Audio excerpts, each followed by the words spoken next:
A palavra é Jesus Cristo. Celebramos hoje o Santíssimo Corpo e Sangue de Nosso Senhor Jesus Cristo, a festa solene de Corpus Christi.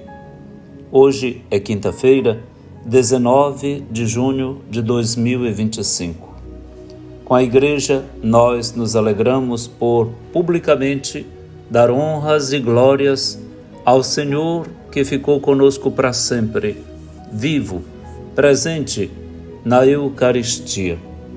Rezamos com a Igreja hoje: Senhor Jesus, neste admirável sacramento, nos deixastes o memorial da vossa paixão.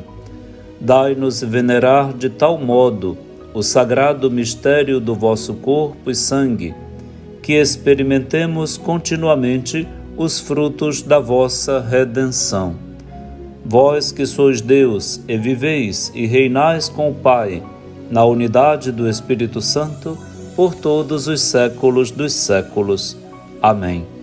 Na liturgia da palavra desta solenidade, encontramos a primeira leitura no livro do Gênesis, no capítulo 14, versículos de 18 a 20. O Salmo 109 será o salmo responsorial, com 4 estrofes, intercalado entre elas o refrão: Tu és sacerdote eternamente, segundo a ordem do rei Melquisedeque. A segunda leitura é da primeira carta de São Paulo aos Coríntios, no capítulo 11, versículos 23 a 26. Entre a segunda leitura e o Evangelho, teremos a sequência e, a seguir, o Evangelho de Lucas, no capítulo 9, versículos de 11 a 17.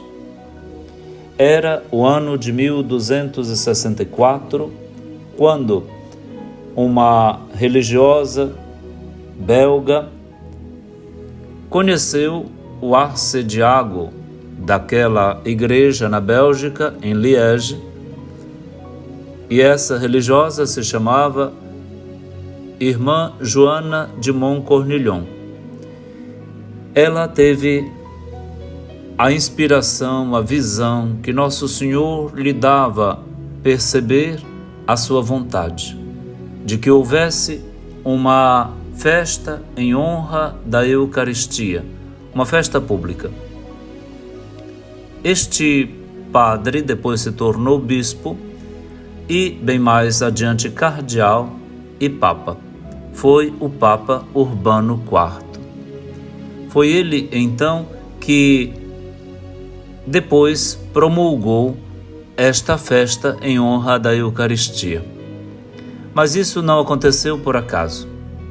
O Papa Urbano IV estava em Orvieto, na Itália, quando um padre que tinha grandes dúvidas a respeito da presença real de Jesus na Eucaristia, viu gotejar da partícula consagrada da Eucaristia no altar sangue que ensopou o corporal sobre o altar.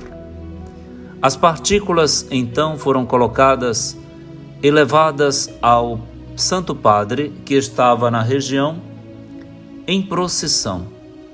E o Papa, quando soube e viu e foi ao encontro desta procissão em Orvieto, disse: Corpus Christi. Este é o corpo de Cristo. Dali em diante, o Papa quis organizar a festa em honra da Eucaristia, que temos em todos estes séculos celebrada logo após a festa de Pentecostes e da Santíssima Trindade, conforme o Papa estabeleceu. Os preparativos para esta festa contaram com a graça de um grande santo. Na sua sabedoria e profundidade teológica, Santo Tomás de Aquino preparou para nós os textos usados ainda hoje. O tão sublime sacramento, o hino que nós cantamos toda vez que vamos adorar Jesus no Santíssimo Sacramento, é de sua autoria. Santo Tomás de Aquino morreu em 1274, quando ia para o Concílio de Lyon. Aqui temos então os textos bíblicos que nos ajudam a compreender a beleza do mistério da presença real do Senhor na Eucaristia.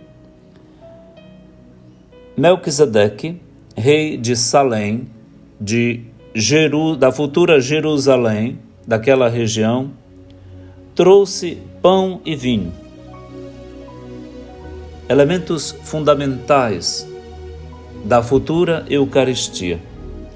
E como sacerdote, abençoou o patriarca Abraão, dizendo: Bendito seja Abraão pelo Deus Altíssimo, Criador do céu e da terra. E bendito seja o Deus Altíssimo, que entregou teus inimigos em tuas mãos. E Abraão entregou-lhe o dízimo de tudo. Temos aqui uma primeira aproximação no livro do Gênesis, no capítulo 14, daquela que será a básica situação material da Eucaristia, uma celebração na presença de um sacerdote. Tu és sacerdote eternamente, segundo a ordem do rei Melquisedeque, e pelas mãos ungidas, consagradas dos nossos bispos e presbíteros, temos então aquilo que Jesus mandou os apóstolos fazerem em sua memória. E nós rezamos este belíssimo refrão, ou cantamos, no Salmo 109 da Santa Missa de hoje. Na segunda leitura temos o texto mais antigo, como documento de como os discípulos de Jesus celebravam a Eucaristia. É Paulo que aos Coríntios transmite aquilo que recebeu.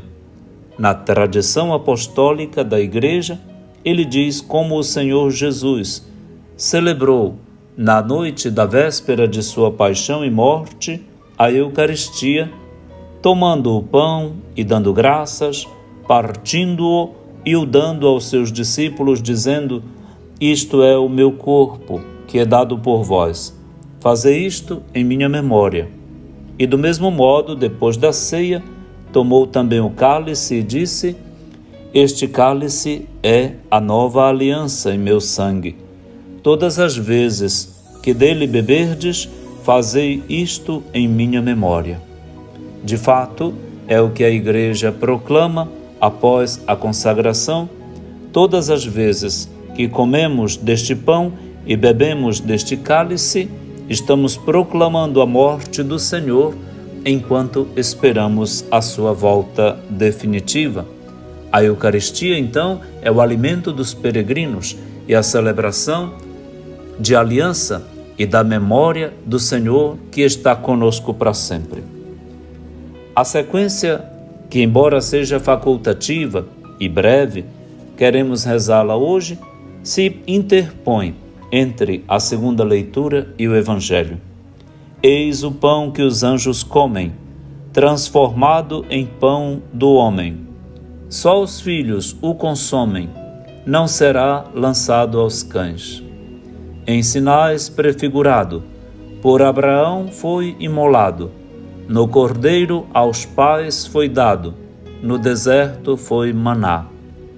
Bom pastor, pão de verdade, piedade, ó Jesus, piedade. Conservai-nos na unidade, extingui nossa orfandade, transportai-nos para o Pai.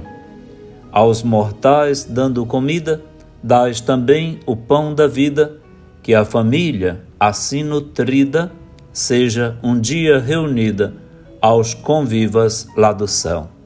Este texto é de Santo Tomás de Aquino.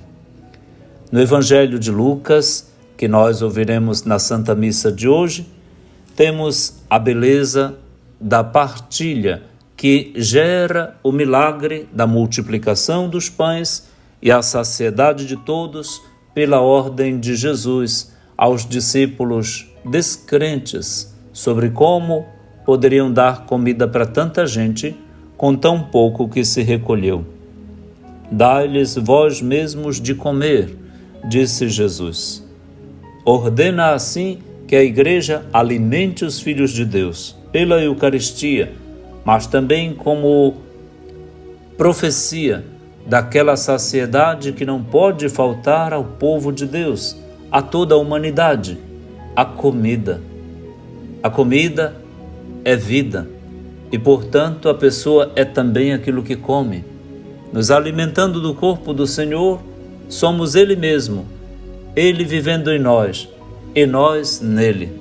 Já não sou mais eu que vivo, disse Paulo, é Cristo que vive em mim. A minha vida na carne eu a vivo pela fé no Filho de Deus que me amou e se entregou por mim. Mas também o milagre da partilha vem daquela atitude que muda tudo. Partilhar muda tudo. Estamos dizendo na pastoral do dízimo o tempo todo. Sim, quem não partilha nem tem o suficiente para si e tira o que é de direito dos outros. Nosso dízimo, nossas partilhas em todos os sentidos e escalas mundiais resolveriam o problema da fome, da paz, da convivência harmoniosa e organizada no mundo inteiro. Por que tantas guerras? E para mais sofrimento nosso, por que quem tem fome morre bombardeado, como está acontecendo ultimamente no Oriente Médio? Por causa da ignorância, da falta de fé e da brutalidade do abandono de Deus, das nossas autoridades mundiais que vivem de costas para o Senhor e então esmagam nas bombas aqueles que são os donos da terra e os destinatários do seu produto. Quem faz a guerra, nela não morre, mata os outros e, portanto, quem promove a guerra é assassino, é criminoso. Assassino vai se ver com a mão daquele que quis seu povo alimentado e vivente. Quis nos ver vivos. Jamais Deus gostou de morte. Quem gosta da morte é o inimigo de Deus. Quem promove a morte se põe contra Deus. Altamente perigosa esta atitude. Que a Eucaristia, fonte da vida da Igreja e da paz entre os povos, Jesus presente, realmente vivo na Eucaristia, nos ajude a promover o que Ele mandou, a sua memória, sermos testemunhas da sua presença, partilhar tudo o que nos deu e nos providencia para que todos tenham vida e a vida abundante, cujo primor e fonte é a própria Eucaristia. Graças e louvores se deem a todo momento a Jesus, realmente presente e vivo no Santíssimo Sacramento. Pai nosso que estais nos céus, santificado seja o vosso nome. Venha a nós o vosso reino. Seja feita a vossa vontade, assim na terra como no céu. O pão nosso de cada dia nos dai hoje. Perdoai-nos as nossas ofensas, assim como nós perdoamos a quem nos tem ofendido. E não nos deixeis cair em tentação, mas livrai-nos do mal. Amém. Abençoe-lhe o Deus Todo-Poderoso, que é Pai, e Filho, e Espírito Santo. Amém.